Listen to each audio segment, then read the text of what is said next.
Welcome to another bar walkthrough video from SuperfastCPA. I'm Logan, and in today's video, we are going to be going over bar area 2. This is section C. This is an analysis topic. Interpret agreements, contracts, and/or other supporting documentation to determine the amount and timing of revenue to be recognized in the financial statements using the 5-step model. And we're going to be doing that the Superfast CPA way, which is diving straight into the questions. Now, one thing I will say, analysis topics typically are shown as sims, but we are going to be doing multiple choice questions today. But the idea is to use the multiple choice questions to learn what we need to know so that you could do a sim because you would have the knowledge from the multiple choice questions. So that's what we're going to be doing today. Now, if you don't know much about our strategies, make sure you go to superfastcpa.com and sign up for our free 1-hour webinar training. In that 1 hour, we will teach you the key ingredients to passing the CPA exam so you don't waste months or even years of your time failing exams. And after you watch that, you're going to want to learn more, so make sure you also check out becoming a Superfast CPA Pro member. Pro members get access to a lot of great stuff, including the Pro course, which is where Nate explains in detail exactly what you're supposed to be doing every day to pass the exams. It's basically a much more in-depth version of the 1-hour webinar. And on top of that, Pro members also get access to the full 10-question versions of these videos. So in today's video, we are only going to go over 5 questions, but again, Superfast CPA Pro members will get access to the full 10-question version of the video when we post it in the member forum. So if you like this, if you like our other products, make sure you check out becoming a Superfast CPA Pro member. Now with all that, let's dive straight into the questions. All right, here we are at question 1. Now, this one is a fairly simple one. This is just to kind of get us started so that we understand what's going on here. Under the 5-step revenue recognition model, what is the 4th step an entity should take? Okay, so if you know the 5-step revenue recognition model, that's great. If you don't remember it, that's okay. We're going to go over these options and then we're going to go over the explanation. Option A, identify the contract with a customer. Option B, recognize revenue when or as performance obligations are satisfied. Option C, allocate the transaction price to the performance obligations. Or option D, determine the transaction price. So again, what is the 4th step in the 5-step revenue recognition model? If you know, great. If not, let's go ahead and take a look at the explanation together.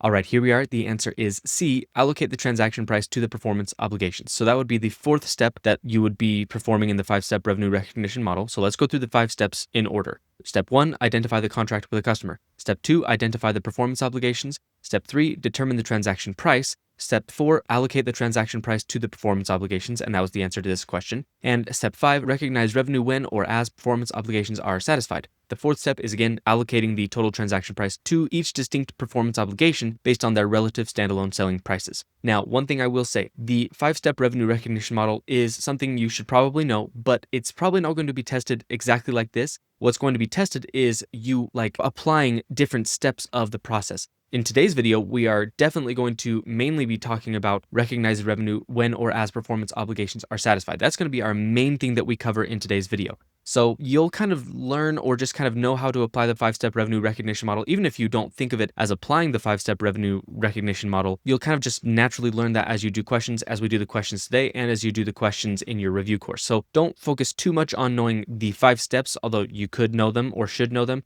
But again, we're going to more focus on each individual step. Mainly, we're going to focus on step 5 in the rest of this video. So let's go ahead and do that in the next question.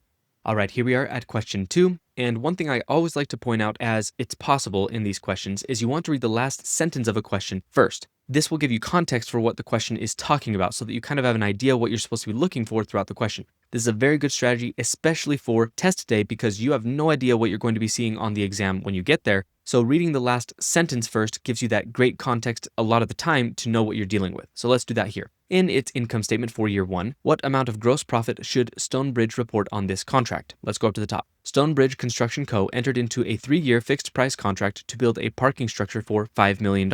Work began in year 1. By 12/31 year 1 or December 31st of year 1, the company had incurred $1,200,000 of costs and estimated that another $3,600,000 would be needed to finish the job. Stonebridge recognizes revenue over time using the cost to cost, or you'll probably more likely see the percentage of completion method. Again, percentage of completion is the more likely that you'll see of the two, but you might also see cost to cost. In its income statement for year 1, what amount of gross profit should they report on this contract? Now again, we are using these questions to learn, so if you don't know how to do this, that's okay. We are going to use the explanation to learn how to do it. But if you have an idea or if you want to give it a try, pause the video, and then when you're ready, come back, we'll look at the answer together. All right, here we are at the answer. B, $50,000. That's how much revenue or gross profit, really, they're going to recognize on the contract in this year. Let's go through this. So, by the way, this is a short paragraph, but think of the steps that we're doing. So take note of each thing that we do in the order that we do it. So first off, we have to figure out the total estimated cost, and that's the $1,200,000 that they already incurred in year one, plus the $3,600,000 that they are thinking they're going to incur, or that's a total of $4,800,000. That's the total estimated cost they have. So now that we know that, we can subtract this from the $5 million contract price, which means that they have an expected total gross profit of $200,000. So they're expecting to, based on the costs and the expected costs and the contract price, they're expecting to get $200,000 of gross profit in total from this project. The percentage complete model is what we're going to use. So the percentage complete is the costs incurred to date divided by total estimated cost. So $1,200,000 that has happened in year one, that's how much definitely has happened, compared to the $4,800,000 total that they're expecting. So that means that out of the expected costs, they have completed 25% of those costs. Now we can apply that percentage. Apply that percentage to the $200,000 of expected profit, and that gives you $50,000 earned to date. So again, they are expecting to earn $200,000 by the end of the contract. And because we're using the percentage of completion method, we figured that it's 25% complete. So that means that they're going to recognize 25% of the total gross profit that they're expecting. Because year one is the first year of the contract, no profit has been recognized previously. So the entire $50,000 is reported as gross profit for year one. So in year one, they're going to recognize $50,000 of gross profit, and that's based off of how much of the project is completed, which again is the incurred costs divided by the total expected costs. And so that is one of the ways that you're going to most likely see having to recognize revenue or profit on the CPA exam for BAR. This is one of the more common methods that you're going to need to know. So take a second, think about this, and maybe write down some notes if you need to. And when you're ready, we'll move on to the next question.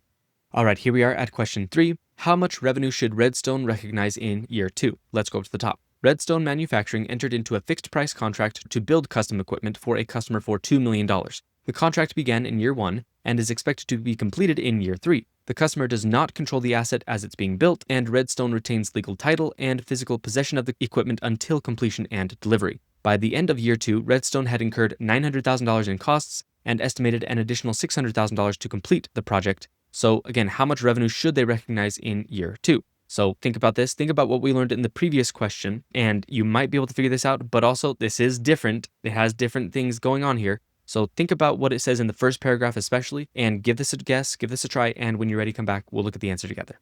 All right, here we are at the answer, C, $0. So this one might have thrown you off a little bit based on what we saw in question 2, but I just wanted to show you another revenue recognition method, and that is the point-in-time profit recognition. Although Redstone has incurred costs and made progress on the contract, the criteria for recognizing revenue over time have not been met. The customer does not control the asset as it's been constructed, and Redstone retains title and possession. So in question 2, those things are assumed to be happening. The customer does have control of it, and they have title and possession of it, even though it's being built. Like, that is a different situation. Therefore, revenue is recognized at a point in time when control transfers, which is expected in year 3. So Redstone is not going to recognize any revenue until they complete the project and give that control to the customer in year 3. So as a result, they don't recognize any revenue in year 2. So again, in situations where the customer does not control the thing that's being built and they don't have title or possession, and rather the manufacturing company has the title and control of the asset until it's finished and then they give it away, that's point-in-time revenue recognition. And so again, you don't recognize the revenue until it is completed and given away. Whereas in question 2, we were looking at the percentage of completion method, which is revenue recognized over time in a different way. Now with that, we learned a little bit more. Let's go to the next question. All right, here we are at question 4. What amount of total profit or loss should Riverside recognize in year 2? Okay, let's go up to the top. Riverside Construction is working on 2 long-term contracts in year 2. Both contracts qualify for revenue recognition over time using the percentage of completion method. The following information is available at the end of year 2. So for project A, the contract price was $8 million. The costs incurred during year 2, which is what we're talking about right now, is $2 million. The estimated cost to complete is $4 million. Project B had a contract price of $4 million. Costs incurred during year 2 of $500,000, and estimated cost to complete $6,500,000. So again, what amount of total profit or loss should they recognize in year 2? Now, we learned mostly how to do this in question 2, but this one is a little bit different. It includes 2 projects, and there might be a loss because it says total profit or loss. So if you don't know how to do that, or if you don't know how that works, that's okay. We are going to learn that in the explanation. But if you want, give this a try, give it a guess, and when you're ready, come back. We'll look at the answer together. All right, here we are. The answer is A, negative $2,333,333, or that's the loss. So there is a loss here of that much, and let's go through this to understand a new concept that we haven't talked about yet. So first off, let's do what we did in question 2. Project A, which is the profitable contract, first off, you figure out the total estimated cost, which was the $2 million that was incurred in year 2 and the $4 million that they're expecting to incur to complete it. So $6 million total estimated cost. Expected total profit is the $8 million contract price less the $6 million of total estimated costs, and that gives you $2 million that they're expecting to have as profit. So now we can figure out the percentage complete. $2 million of costs in this year divided by the $6 million of total estimated costs gives us 33.33%. So that means that the profit to recognize in year 2 is we take the total profit, the expected total profit of $2 million right here, multiply it by 33.33% of the percentage that's complete, and that gives us $666,667 of profit that they recognize in year 2 based on the percentage of completion method. Now we go to Project B, and this one might be where you got confused if you didn't know how this worked.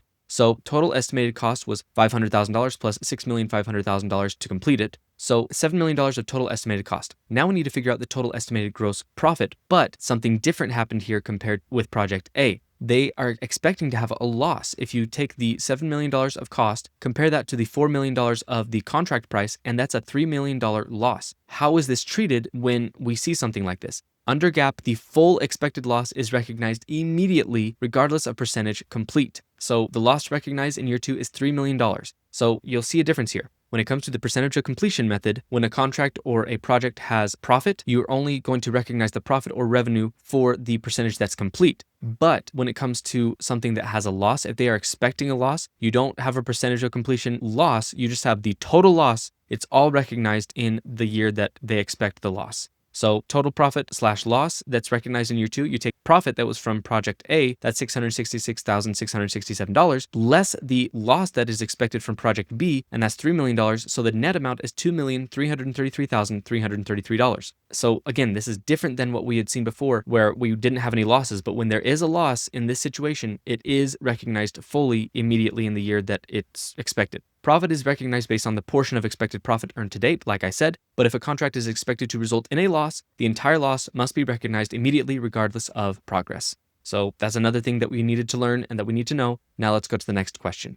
All right, here we are at question 5. What amount of profit or loss should Glacier recognize in year 1? Let's go up to the top. In year 1, Glacier Construction is working on 2 long-term contracts to build custom machinery. Under both contracts, control of the asset does not transfer to the customer until delivery, so Glacier applies the point-in-time revenue recognition method. The following information is available at the end of year 1. Project North had a contract price of $9 million, costs incurred in year 1 of $3 million, and estimated cost to complete $4 million. Project South had a contract price of $5 million, costs incurred in year 1 of $1 million, and the estimated costs to complete it are $6 million. And neither project has been completed or delivered as of year 1. So based on what we learned in question 3 and a little bit in question 4 as well, what amount of profit or loss should they recognize in year 1? Think about this, pause the video, try to figure this out and maybe give a good guess, and when you're ready, come back, we'll look at the answer together. All right, here we are at the answer D, a $2 million loss. This is similar, but of course there is a little bit of a difference, so let's walk through this.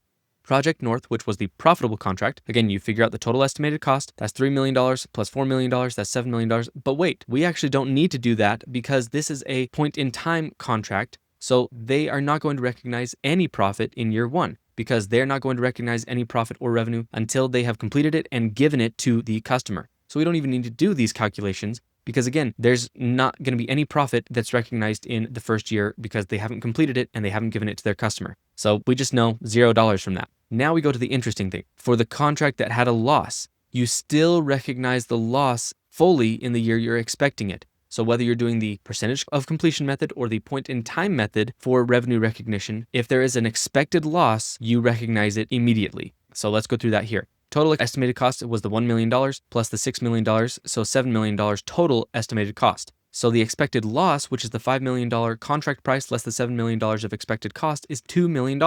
Under GAAP, the entire expected loss must be recognized immediately regardless of the revenue recognition method. So whether you're recognizing it at a point in time or you're recognizing it over time with the percentage of completion method, you recognize a loss immediately. So the total recognized profit or loss in year 1 is nothing for Project North, but a $2 million loss for Project South. So the total is a $2 million loss. Profits are deferred under point-in-time recognition until delivery. So remember that, there's that difference. But then the thing that is the same is losses are never deferred. they must be recognized in full as soon as they are expected, even if the project is early in production and not yet delivered. And again, we're specifically talking about point-in-time method versus percentage of completion method for revenue recognition. So that is the same there for losses. They are not deferred either way. Now, we learned a lot in this question and in the previous 4 questions. Before we do anything else, let's do one more part of the SuperFast CPA process called pillar topics.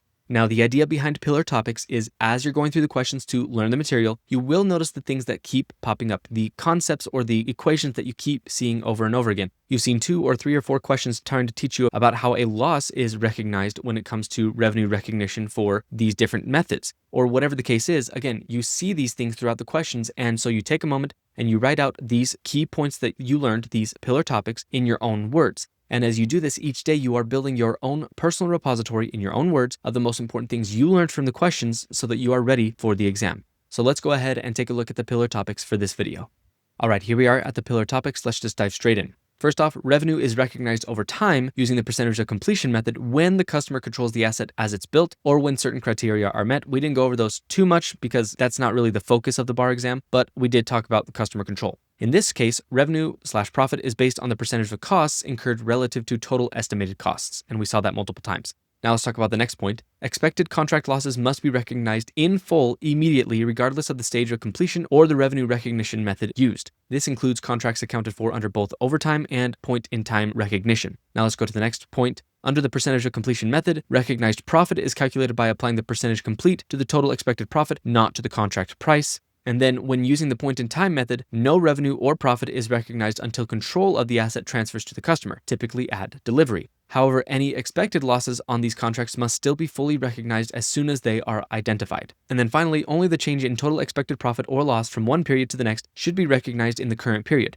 Prior years' recognized amounts must be subtracted from cumulative totals to avoid double counting. Now, one thing I will say, that pillar topic is not something we talked about really at all in these first 5 questions, and just giving you a hint, that is a pillar topic that will be helpful for the SuperFast CPA Pro members when we go to the next 5 questions. So if you want to hear more about that specific pillar topic, or you just want to get more practice, remember that if you become a SuperFast CPA Pro member, you will get access to the full 10-question version of this video and all the other videos that we have in the member forum. So make sure you check out becoming a pro member so that you can get access to the full videos. And the easiest way to learn about and become a SuperFast CPA Pro member is by going to superfastcpa.com and signing up for our free 1-hour webinar training. In that 1 hour, we will teach you the key ingredients to passing the CPA exam so you don't waste months or even years of your time failing exams.